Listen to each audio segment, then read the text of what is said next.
No. Beautiful soul.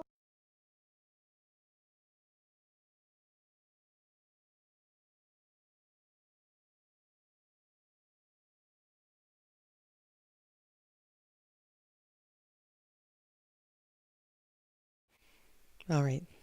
There we go. Namaste. Welcome.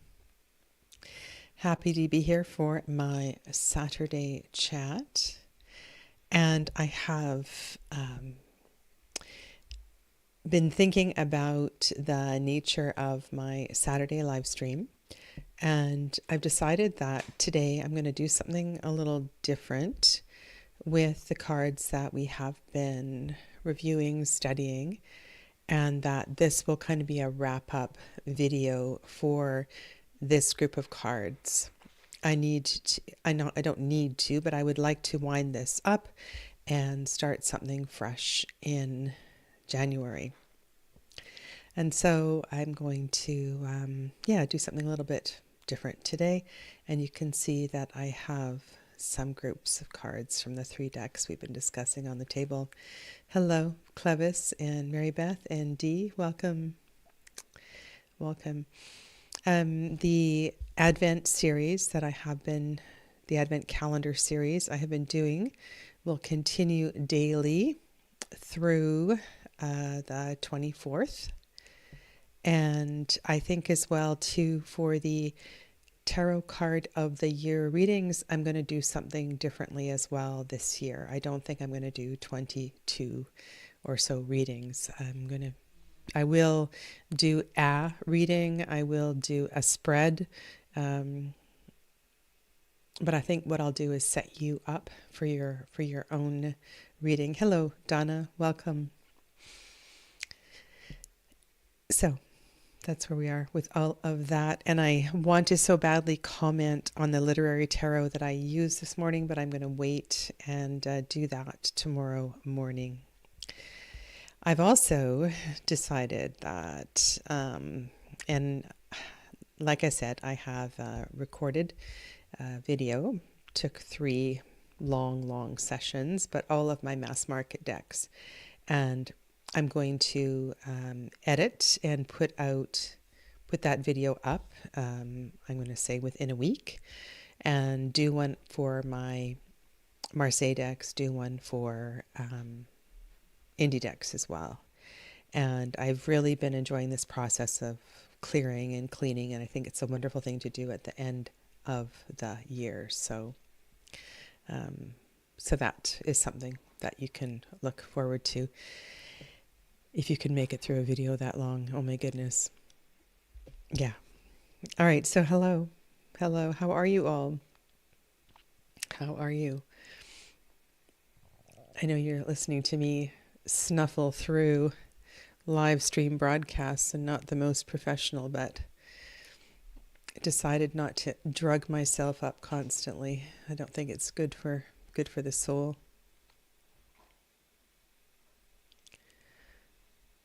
Oh my goodness. The Beatles are amazing. All right, so what I want to do is have a look at some groups of cards and just offer some thoughts on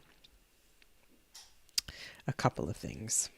And I call it study techniques, ways to really understand your decks. And I did have a good read of the myths for the 7th and 14th Arcanum this morning, and there's just something here. And maybe this is also in wake of what happened this morning with the 4 of Ink card in the literary tarot.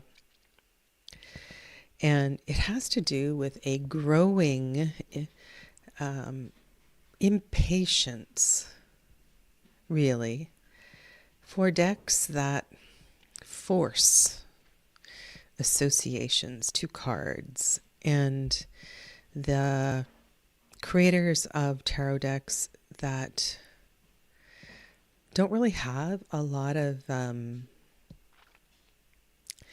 don't really have a lot of experience with the tarot. You know, they think they do, or they think they've got enough nuts and bolts, but they really don't. And maybe I'm getting old, I don't know. I'm just really growing impatient with trying to let decks be decks. And the 7th and the 14th Arcanum, I was kind of forcing my way in reading through these cards, and it's like trying to put a round peg in a square, trying to put a square peg in a round hole, whatever the expression is. And of course, I'm pretty clever. I can ramble through and make these fit. But it's I don't know. I think we can do a better job with the tarot, and that certain I've really enjoyed this study of this deck. I loved the beginning of our study with the minor arcana. I thought that there was great discussions and a lot to be learned there. However, I'm having a hard time with the majors, and it's like, how many of you actually have this book and the guidebook? Do you have the thicker guidebook that goes with it?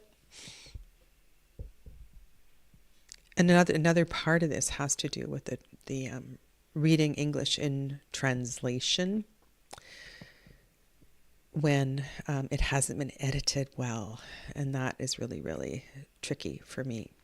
So let me talk a little bit about this particular myth. This is the Chariot card from Mythologia Fennica. Donna doesn't have either. So in this particular description, there are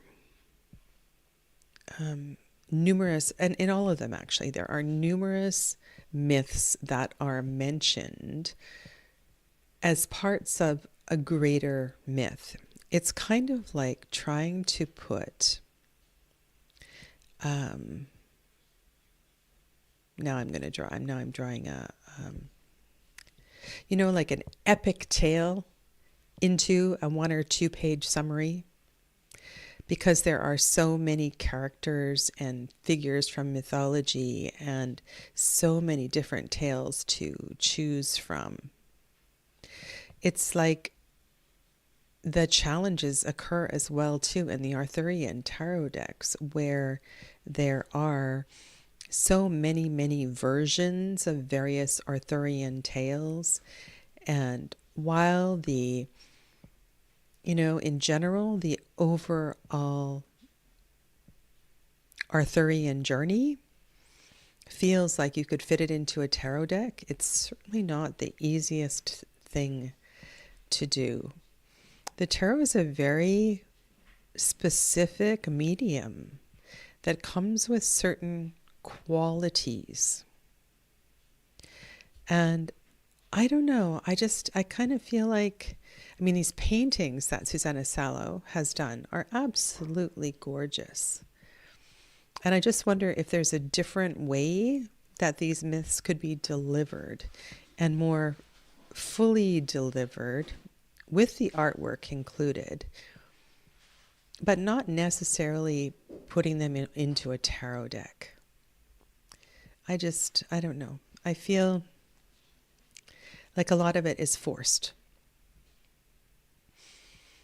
So instead of just listening to my opinion here, let's go to this Chariot card. And the reason I want to look at this 7-14-21 is that I think this is one of the great ways to, one of the great patterns in studying the tarot. And I want to talk about other sets of cards that are very helpful in that regard. especially if you are looking at overarching themes and the 7th, 14th, and 21st cards being the conclusion of the three septenaries.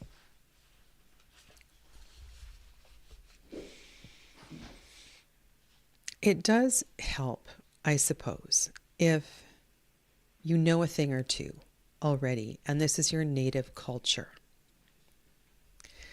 And one thing that I'm pretty sure is not offered in this book is, what do you call it?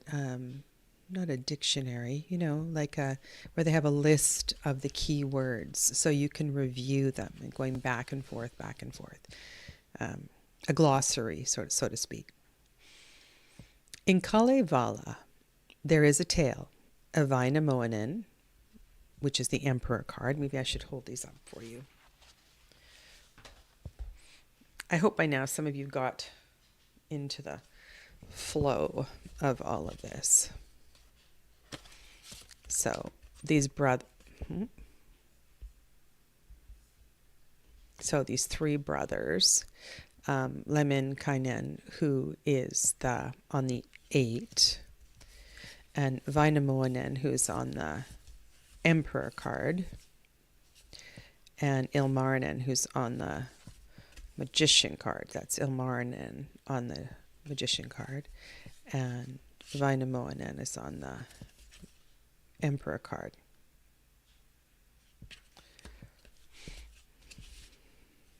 And I'm trying to keep all these straight. A glossary would have been really useful. Okay, so we are on this chariot adventure. There was a tale of Vainamoinen and Ilmarinen's voyage to Pohjola to retrieve the Sampo, which produced fortune and riches forever since Ilmarinen had made it for Louhi. So that was the smith, the magician, who made it for the high priestess card. Life had begun to turn sourer by the day in Kalevala. Vainamoinen heard lamentations coming behind a patch of tall grass on the shore. He expected to find a weeping girl, but instead he came upon a crying boat, which mourned the fact that it wasn't seaworthy. The boat lamented how maggots were burrowing under it and would rot where it lay. Let me put these cards on the big screen. And I invite you to think about the metaphor of the chariot. The chariot itself, the body of the vehicle that carries the charioteer, and the sphinxes or the horses. And see if you can place these bits and pieces into this particular tale. Vainamoinen took pity on the boat and repaired it. He launched the boat on the waves and put young men to row it. But the boat didn't move, so Vainamoinen commanded young maids to grab the oars. The boat didn't budge, and that's when Ilmarinen sat down to row, and Vainamoinen took the helm. Okay, so instead of using others, these two brothers took charge of this boat that the older brother had repaired. The boat began to move, and the men set sail to Pohjola, and also took Lemminkainen, the other brother, who called for them from a headland. Okay, so they have set sail on this boat, the three brothers. And I wonder if the three brothers we could also look at as representing three aspects of the chariot. If one brother represents the right horse, if one brother, the white horse, if one brother represents the black horse, and if one brother represents the chariot or the charioteer itself. The heroes faced many dangers and incidents on the way. The boat ran aground on the back of a giant pike that Wainamoinen then killed, and from whose jaw he made the first kantele. Now, I feel like we've heard some of the story in another minor card. And Lemminkainen succeeded in a difficult rafting, although he couldn't wrest the Sampo free from the stone hill of Pohjola or catch the giant pike. When the folk of Pohjola woke from the slumber Wainamoinen had put them in and saw that the Sampo was gone, Louhi called Ikuturso to rise from the sea, and the great battle for Sampo was waged. So I think it would be really helpful as well too, and I know that we haven't read the Sampo card. Why do I not have it here? Which is the number 10 card. But the story of the Sampo has come up quite a bit because it was one of the great things that Ilmarinen, the magician, forged in the Great Fire. And the Sampo should be the number 10 card, the Wheel of Fortune. This card here. And so this magical item that was forged by the magician is a really important part of the Finnish mythology, and it would be wonderful to kind of, I don't know,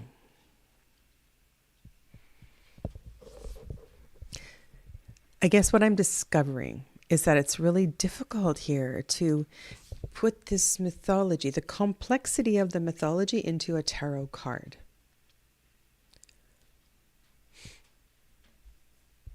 I want to go to Dee's comment here.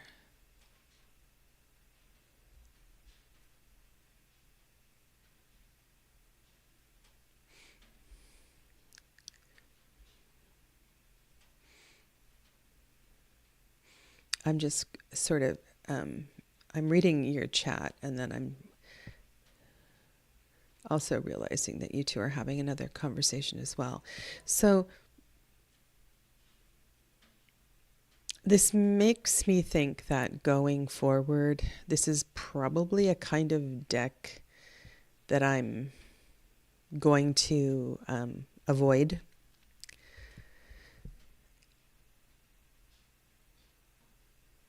I'm just not sure that the place for it is in a tarot deck. However, the creator somehow manages to weave a story of a boat also into the Temperance card. And the page for the Temperance card is very poorly written.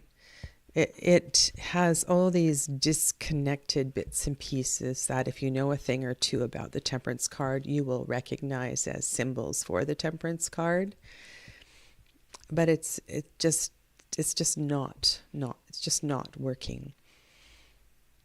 In reading all of this, though, I'm wondering if I could take the boat metaphor,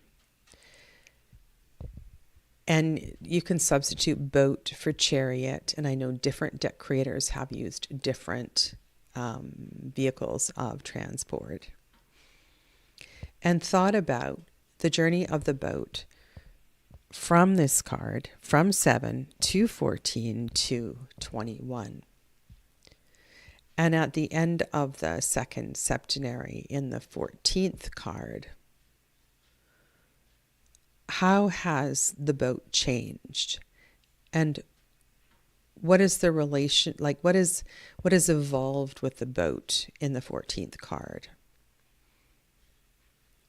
if you think about the Temperance card in general, and I want to talk about the Archer. There is no boat in the Greenwood Tarot or Chariot. We have the Archer. But we have this really beautiful Temperance card. And just think about the evolution of the Chariot, and then let the Chariot become the Temperance card. And there's something really, really beautiful. And of course, we've studied this before. We've talked about all of this before, the 7, the 14. And it's like something that's quite impersonal and inexperienced becomes very integrated in the 14th card. And we understand that the bits and pieces of the boat, the bits and pieces of the Chariot are not disconnected, and that they all need to work together in order for the whole being to evolve, to go forward, to grow, to experience life more fully. Hi, Dorella. Welcome. And I think in any given tarot deck, this is a wonderful group of cards to have a look at, because it gives us, and especially, what about if you had an opportunity to compare a couple of these in a reading?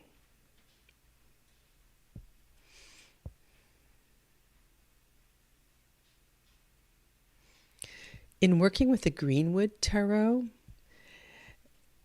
this is kind of,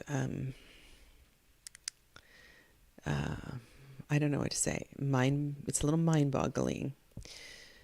The Archer is symbolic of the Chariot card. And what I really feel here is the focus of the Archer. And a lot of the qualities that we talk about in the in terms of the Sagittarius metaphor, we can talk about in the Archer card. The sheer and physical strength that is required to draw the bow back, the mental focus, or the sheer strength that is required for the perfect execution and release of the bow, and so forth. I just, I feel like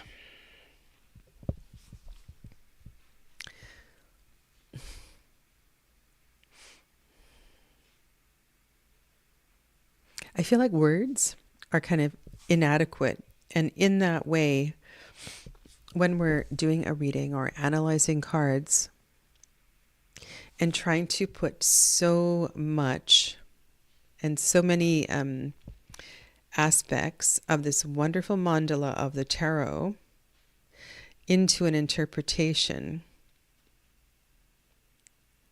it's like words fail. Words, hello, Smiley 1987. Yeah, and Dorella, welcome, if I didn't say hello to you earlier. And so it's more an understanding of the big picture and the big journey. Because if I look in the Greenwood Tarot at this combination of 7 Archer, 14 Beltane, or balance at, I believe balance comes up at Beltane, and then 21 the World Tree, I am really feeling this expansion and growth of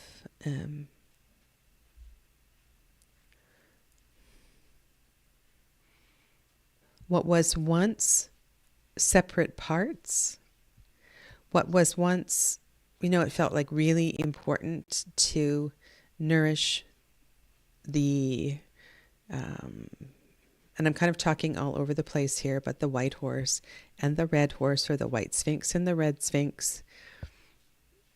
And when we get to this Temperance card, we have to kind of have this great imagination so that we can see it all in the mind's eye at the same time. And so the boat, or the Chariot or the Archer, all of that comes together in the Temperance card. A kind of a finesse, if you will. And that takes us forward through, if you're reading straight down the 7-14-21, to this kind of beautiful exit point in the world tree, or the universe card, tree of life as well in this card here.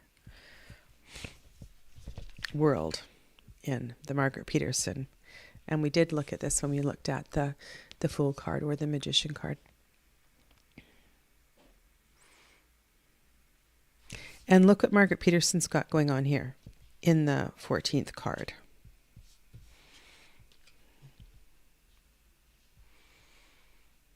So in the Chariot, the parts are separate. And then we realize by the time we get to the 14th that we have to, they can't exist, they can't survive separately. There's a particular skill that evolves in learning to bring everything together. There's a dance, there's a song, there's a recipe, there's a spell, there's an exercise program, there's something that's going to bring it all together. Because if we deal with things separately, it's not going to work for very long. And saying that out loud, it makes me wonder that until we see that whole picture, it's almost like we're fighting against ourselves. And that in the early, because remember that the Lover's card, which is often compared to this one, is before the Chariot card. And in that light, it puts even more separateness, naivety on that particular arcanum, even though, we tend to read it in different ways.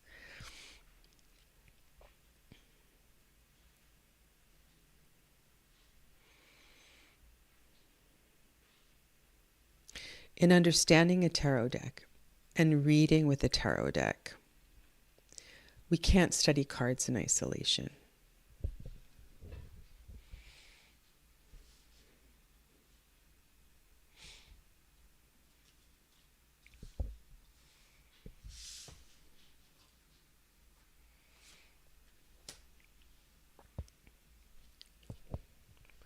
The more I put these cards on the table, the more I absolutely love this artwork. I feel like I'm in some sort of a dream world.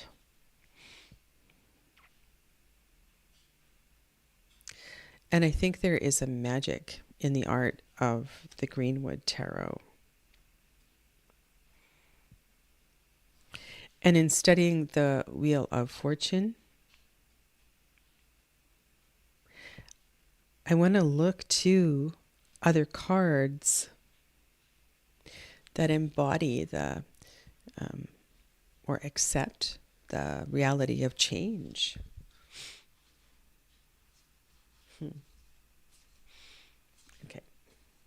but that's not where I was going with this.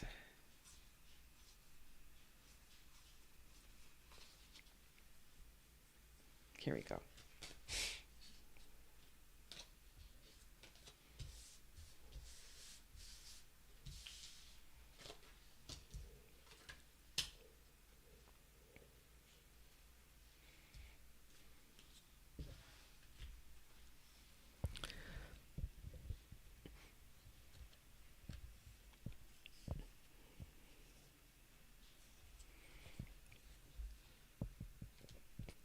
I don't know if in the New Greenwood Tarot there are numbers on the major arcana. That's something that I haven't looked at. I haven't watched anybody's walk through online if they have done one yet.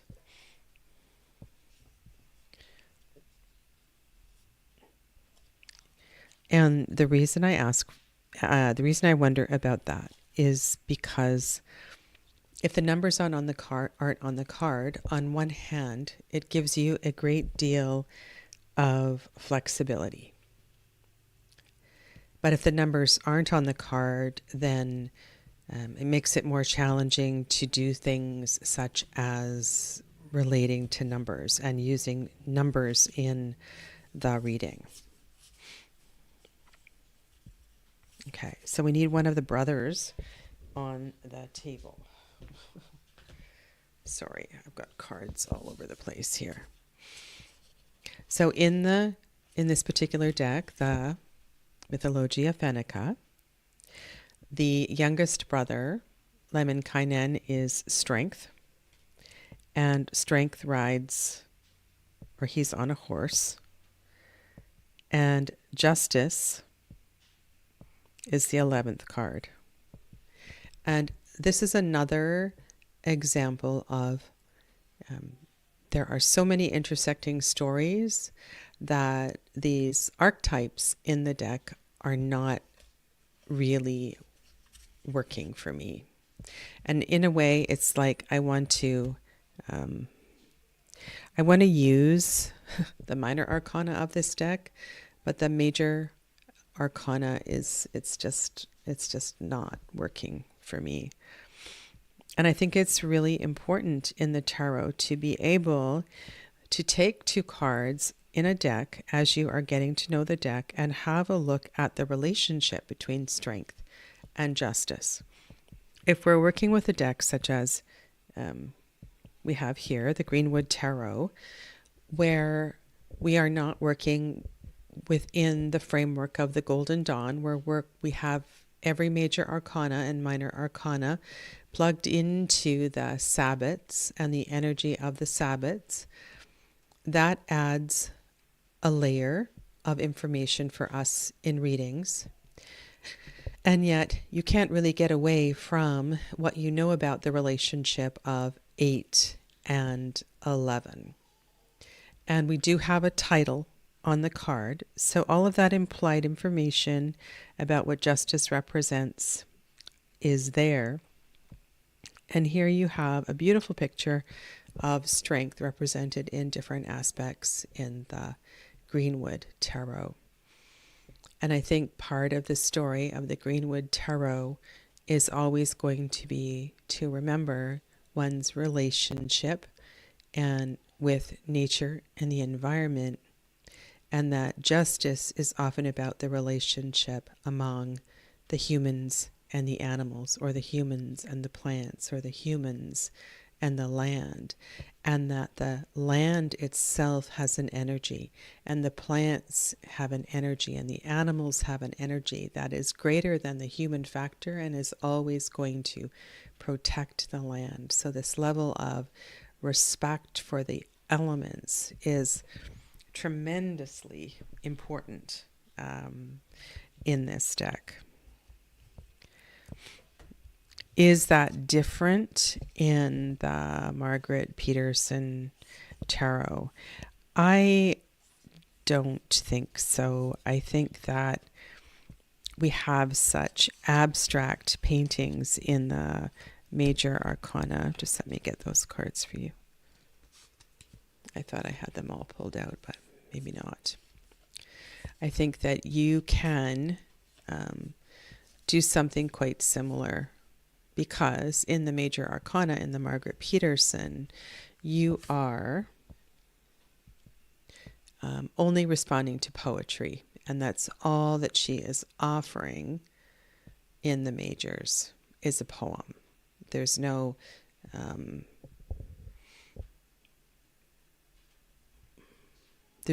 big explanation for what the card means.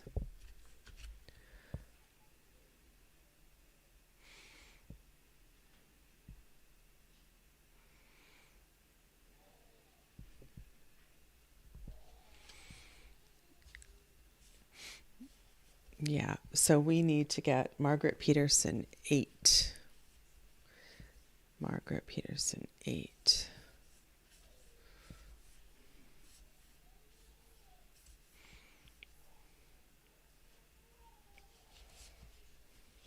And this is Mott.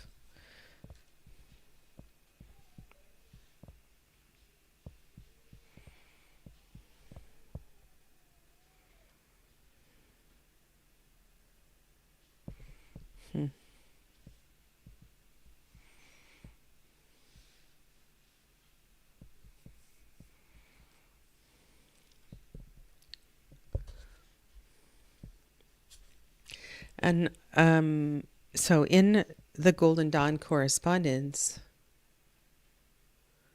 now Dawn, I'm getting mixed up, because Crowley changed it back, and Golden Dawn had it applied with 8 as Leo and 11 as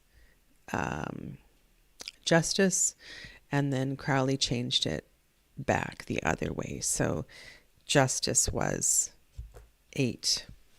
And so yeah, you're quite right that it makes sense to go in that particular order, in the zodiacal order.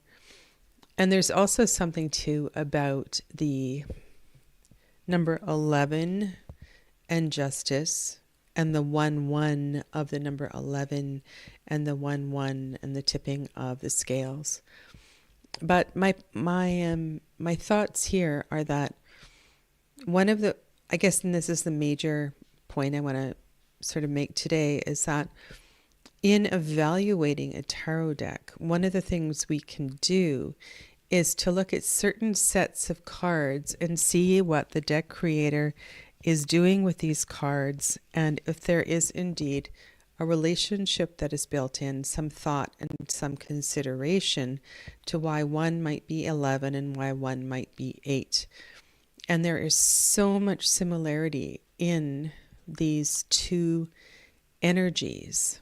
If we take away the astrological correspondences and look at the qualities of the adjustment card, karma card, and I think that title fits in really well here for the Greenwood Tarot and a lot of the more earth-centric decks for Justice. And Strength is often about perseverance. It's about our relationship with our own fire, the ability to dig for it when we need it, and to use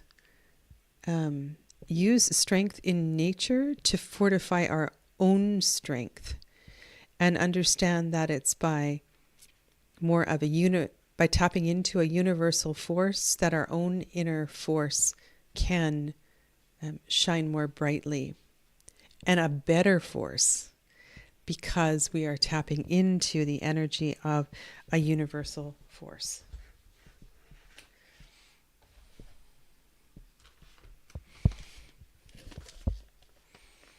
And not to repeat myself over and over, but what I am missing in the mythology of the Mythologia Fennica is this kind of wisdom.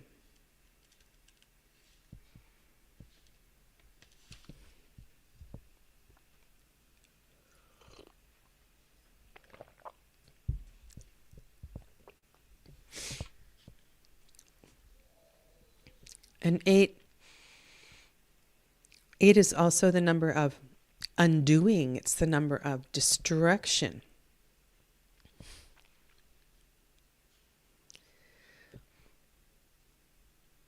Which makes it more beautifully fit into Justice.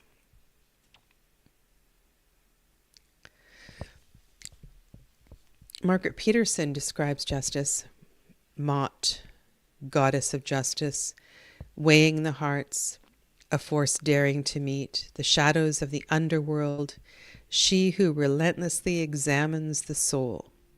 Sprawled out before her, the karmic law of cause and effect. A living process, ensuring balance. A living process. That is such a beautiful place to be. Now, what happens if we take the card from the Mythologia Fennica and try to apply some of that?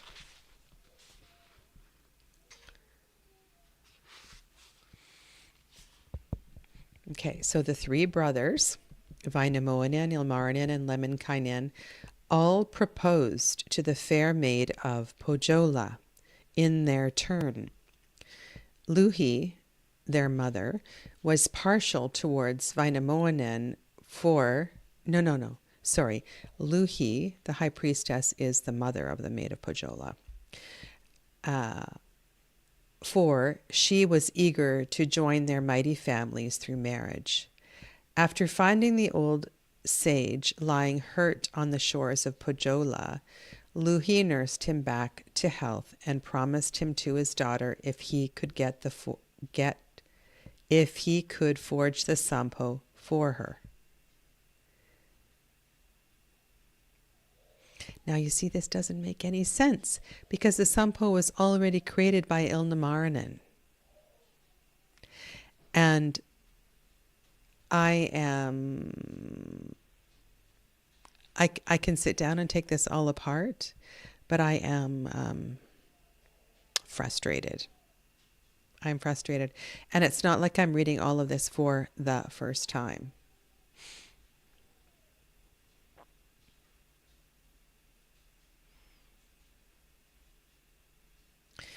This journey of justice, which is called the Love Rivals, is about several choices, which may all be good in their own ways. The difficulty of choosing may stem from the situation. Different recommendations or expectations may be at conflict with your own inner world. Louhi wanted her daughter to pick Wainamoinen, but the maid listened to her heart and chose Ilmarinen, whom she preferred. Ilmarinen doesn't always seem to know what he wants, which is why Wainamoinen almost got ahead of him, although Ilmarinen had already claimed the maid by forging the sampo.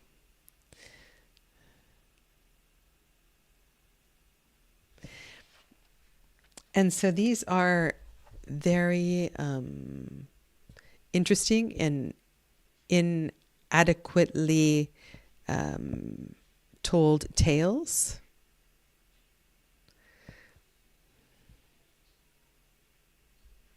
I think I've said what I need to say.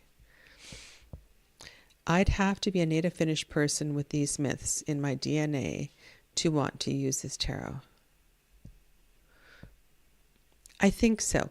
I think you would have to have all of the backstory.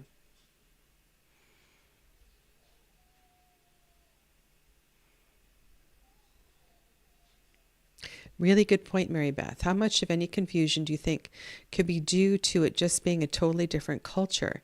These characters could prove more elusive if we had grown up with them.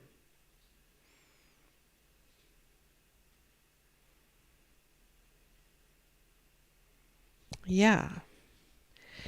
So maybe a bigger question as well is why would Rockpool, major publisher, Australian publisher, pick up this deck and, declare it a tarot deck in that way? I don't know if there's a big Finnish community in Australia, or if there's any connection there.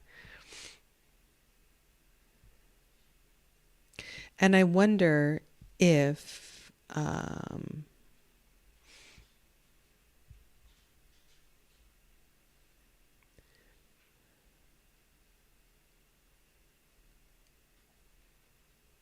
yeah, I was going to say, I wonder if this same struggle exists in other decks that are full of the tales of a foreign culture that, are put into a tarot deck. Do the Arthurian tales in any of the 3 decks that I've been looking at do a better job with the archetypes of the tarot than what we're seeing in this deck? And can we even be a judge of that because we're not familiar, depending on how familiar we are with that? I think this is probably a better point, some better discussion. Maybe just in general, trying to appeal to a North European market.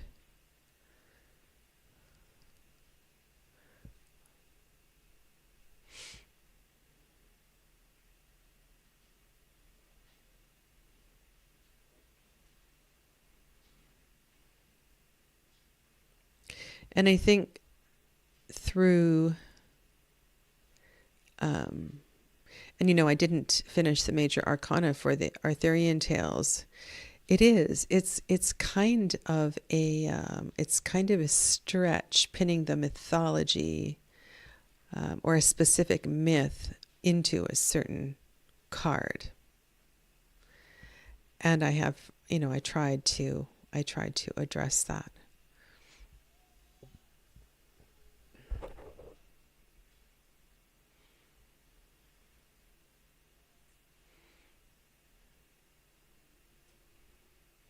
Interesting. Thank you for sharing that.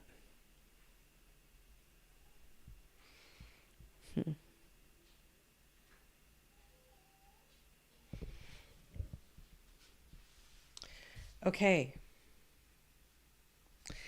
I'm going to just put this to the side, and I feel that over 25 episodes, there's been some good stuff that has emerged through looking at these decks and reflecting on the energy and the initial intention. I think we succeeded greatly. And I want to go back there in case some of you weren't here at that time. So the initial intention of studying these decks was to have a look and see if these earth-centric decks in the minor arcana were kind of all over the place, so that there was a lot of air energy in the fire cards, and that in the descriptions and the oracular meanings, you weren't really sure about what was being described. And remember that came to me through Anna Marie Ferguson's descriptions of the minor arcana in her Arthurian deck. It looked like on paper she had it lined up, but the descriptions felt a lot more all over the place. And I think by the time we got through the first couple of suits, there is common ground in the experience that we need to remember that not any one card can fit into a box. However, an understanding of the structure of the tarot and the format that the elements in the major and the minor arcana fit into is an important part in creating a tarot deck.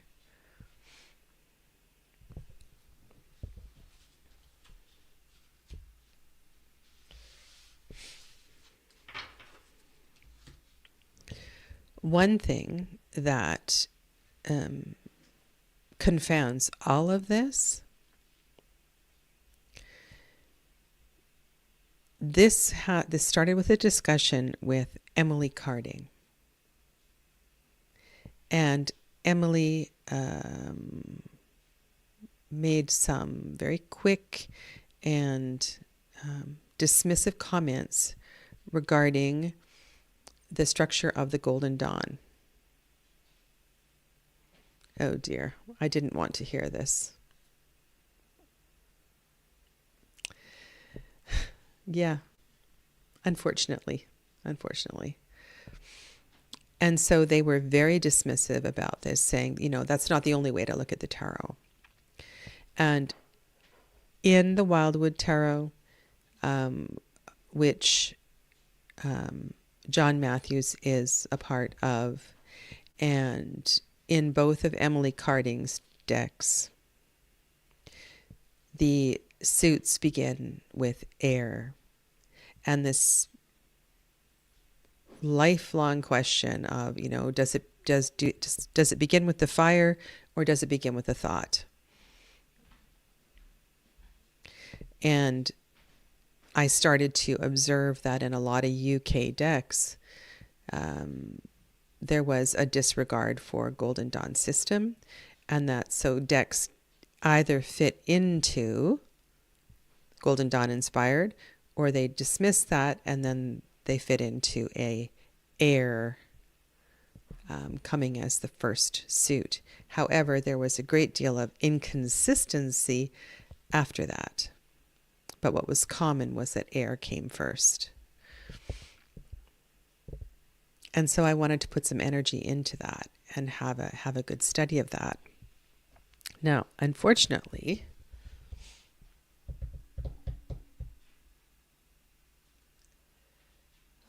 where are you?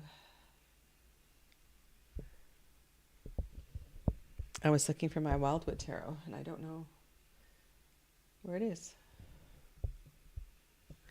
I must be blind. The Wildwood Tarot begins with the element of air and the suit of arrows, February 1st.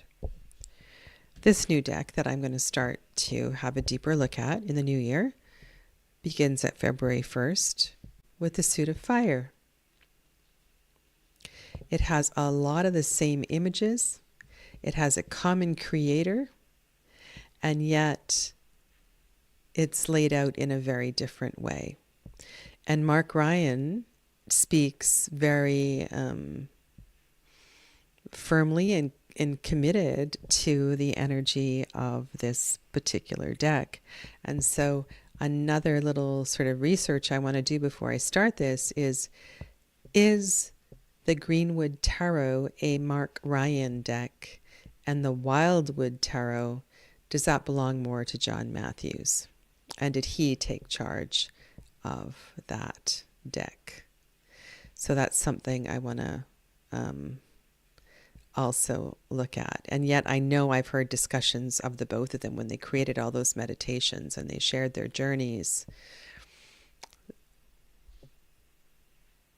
This makes it really challenging for beginner tarot readers who are trying to tie down some systems and tie down some points of study. Yeah. All right, let's finish with a reading today.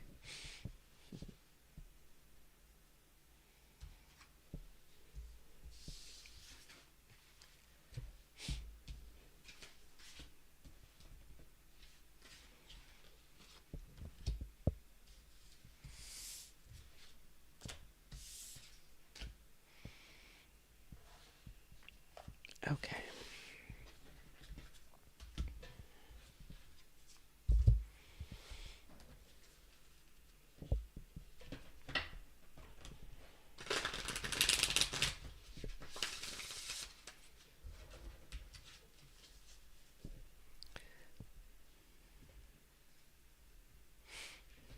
You're right.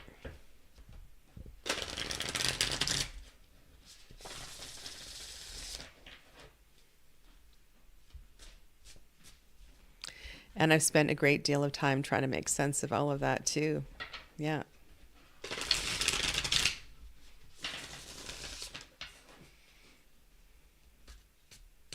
And the idea there is that it's the spades, it's the shovels that dig in the earth and turn over the earth at the beginning of the season. The spades are absolutely needed to plow the soil in the early spring. And it is the, it's the treasures that we cultivate from the soil. Anyway.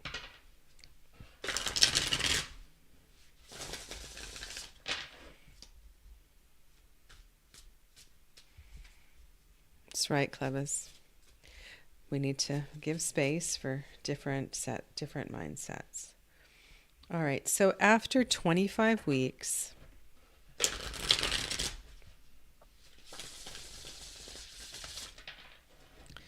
and I think I will draw one card from Mythologia Fennica because I just feel like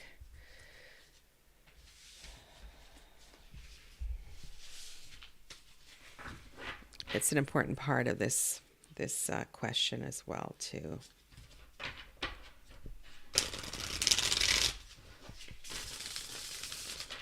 What is the most important takeaway?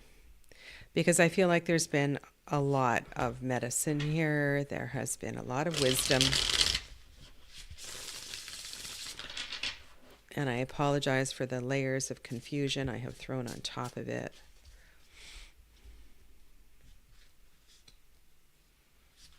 I've learned something about deck selection for sure, personally. Okay. All right.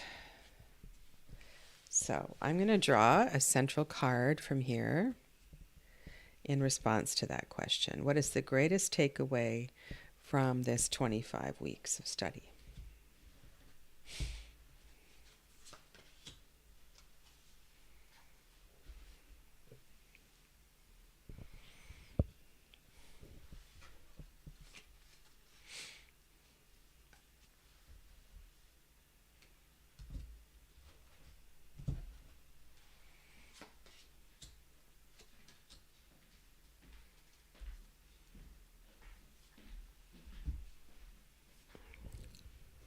Guess we should get Margaret Peterson into this story as well, too.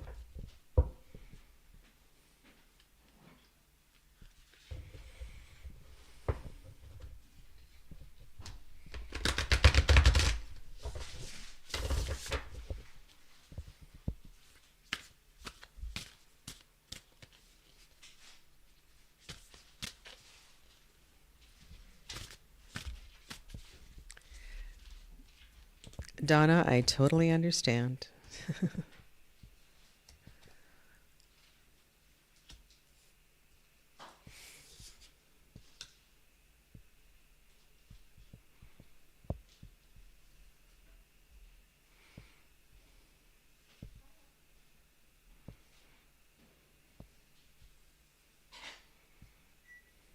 All right, so let's go back to the Peritynan, Ten of Pentacles, and just review its energy. Should be near the very end of the book, and I vaguely remember this one. But don't tell all my other decks. There's some that stand up. This small creature was believed to bring money, luck, and success to its owner. They were a sort of good luck charm that looked like bees or door beetles, and it was said that a person who owned a Peritynan would never run out of money. To many, a mistress of a house, the Peritynan was an invaluable helper, and it aided with the chores in addition to amassing money and grain for its owners. The creature was kept in an upholstered bottle or tin box, but its owner would feed it with their own spit and blood. Yes, I remember this. The Peritynan challenges your relationship towards fortune and money. Do you have enough, or are you hoarding more over your own needs? Well, it looks like here we have a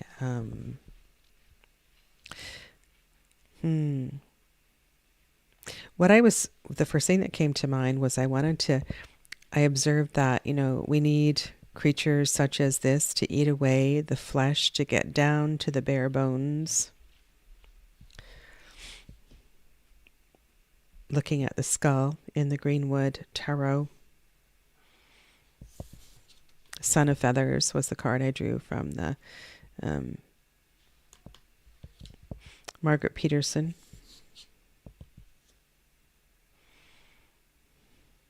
This is a 10. This is death. This is harmony. This is young wisdom.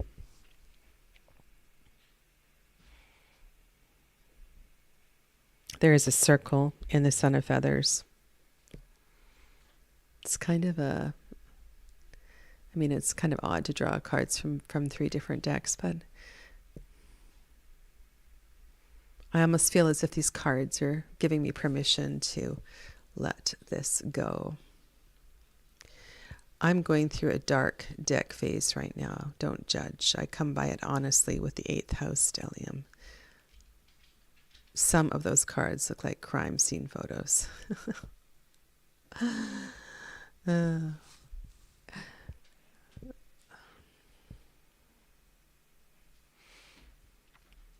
And, you know, when you say that, Mary Beth, I feel like maybe it's also a reminder that there is a lot that we will never be entirely clear about. And maybe we're not supposed to be entirely clear about everything.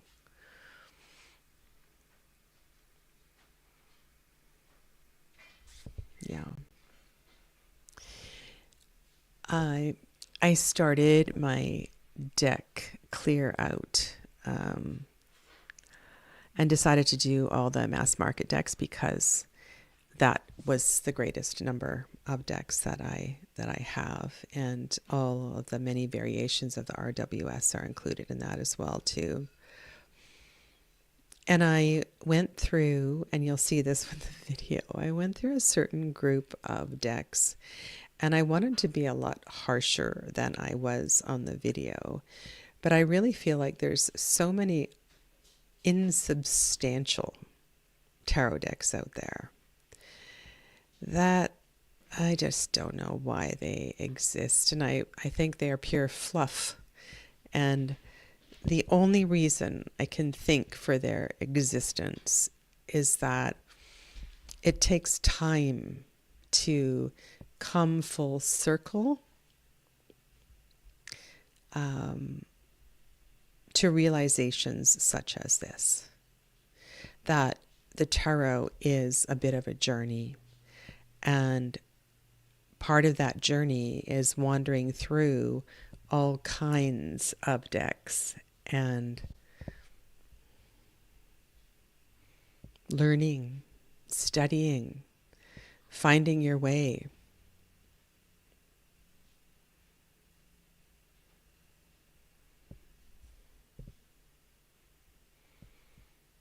Yeah.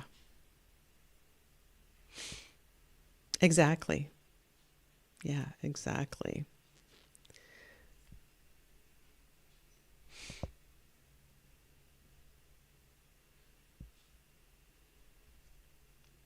so glad that you guys are connecting. You wonderful tarot people. I shouldn't use that term. That term drives me nuts. You amazing, beautiful souls are connecting. I appreciate you all very much. If you have requests for 2026, please make sure you share those with me anywhere, anytime. You can share them as your comment in the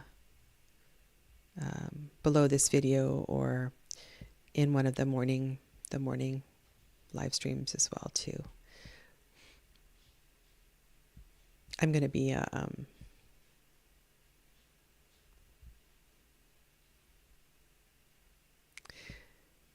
it's my days are, I'm sorry, I'm hot. I'm dead air here.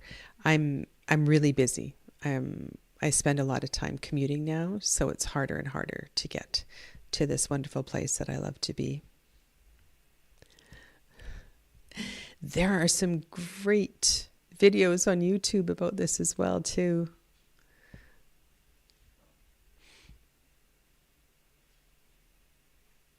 And this is how I'm kind of feeling with